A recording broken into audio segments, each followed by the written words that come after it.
রাজধানী ঢাকাকে ক্লিন এবং গ্রিন সিটি রূপে গড়ে তুলতে স্থানীয় সরকার বিভাগের আওতায় ঢাকা উত্তর ও দক্ষিণ সিটি কর্পোরেশনের মাধ্যমে নানাবিধ পদক্ষেপ নেওয়া হচ্ছে। যেমন নাগরিক সচেতনতা ও সম্পৃক্ততা বৃদ্ধির লক্ষ্যে সাপ্তাহিক ভিত্তিতে জনসচেতনামূলক কার্যক্রম গ্রহণের পাশাপাশি বিশেষ পরিচ্ছন্নতা ও মশক নিধন কার্যক্রম জোরদার করার চেষ্টা করা হচ্ছে।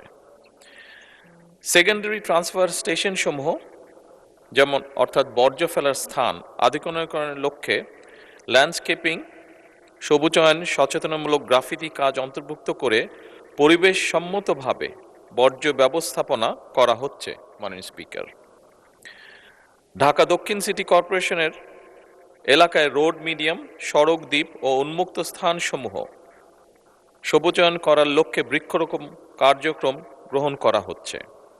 মাননীয় স্পিকার, একই সাথে ঢাকা দক্ষিণ সিটি কর্পোরেশন কর্তৃক কোরিয়া ভিত্তিক বেসরকারি প্রতিষ্ঠানের বিনিয়োগে মাতাইল ল্যান্ডফিলকে সমন্বিত সার্কুলার ইকোনমি ভিত্তিক বর্জ্য ব্যবস্থাপনা এবং জ্বালানি উৎপাদন কেন্দ্রে রূপান্তর করার মাধ্যমে সকল বর্জ্যকে জিরো বর্জ্যতে রূপান্তর করার পরিকল্পনা গ্রহণ করা হয়েছে।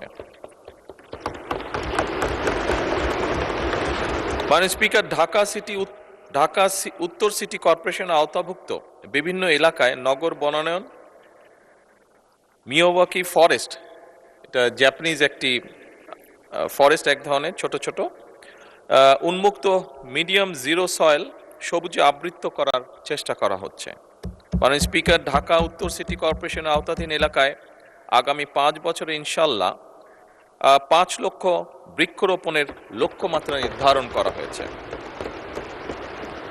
মাননীয় স্পিকার, একই সাথে মেট্রো রেলের নিচের খালি অংশে মিরপুর 12 হতে মিরপুর ডিএইচএস পর্যন্ত এবং এলিভেটেড এক্সপ্রেসওয়ে আবদুল্লাপুর হতে ফার্মগেট পর্যন্ত এই নিচের অংশে খালি জায়গায় বৃক্ষরোপণ করা হবে ইনশাল্লাহ।